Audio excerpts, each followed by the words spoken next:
Rachel, thanks. Refugee communities are shaken across the state as 6 men from the Bhutanese community in central Pennsylvania were detained by ICE. And tonight, our Pennsylvania State Capitol correspondent Kara Jeffers is joining us live.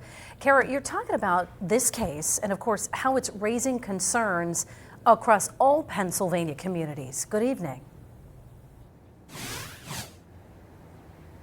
Good evening, Mike and Eva. The Trump administration has said that its deportation efforts are focusing on criminals and people who came here illegally. So when we're hearing about arrests in the Bhutanese community down here in Harrisburg, there's also a large population in Erie, though we haven't seen any arrests up there. It's raising questions and concerns about what the goal is of the administration. It was an average Friday morning for Bimal Rai.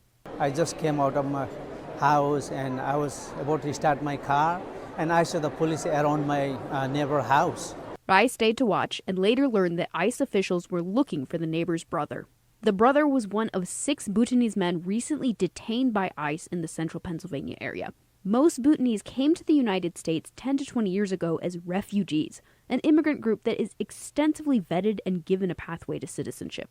There's no place to be deported. Even if we were deported, let's say hypothetically, there is a regime sitting there ready to be evicted, kick us out again and throw us into Nepali refugee camps in Nepal. Community leaders say all 6 men have green cards. A spokesperson for ICE said in a statement that claims the men are lawful permanent residents are, quote, not true. ICE has given no other details or reason for the men's arrest. What is happening in central Pennsylvania is known and affecting what is happening in Erie. Refugee Director Laura Reek says when immigrant communities that came to the United States through proper channels see their neighbors detained, it blurs legal lines. I think this is creating a fair amount of uncertainty and fear among them and making some people feel extremely vulnerable. With the men now detained, immigration advocates worry if they will receive due process. Things are happening so fast that sometimes people are not having a due process. The simple fact of working with a client in a location before that person is deported is actually almost rendered impossible.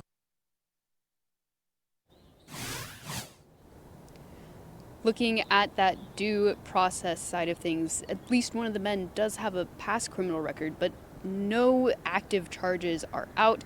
County commissioners down here say there is a legal process for if you want to remove someone's green card, and just going along with a detention and then threats of deportation is not following the rule of law. In Harrisburg, I'm Kara Jeffers, Erie News Now.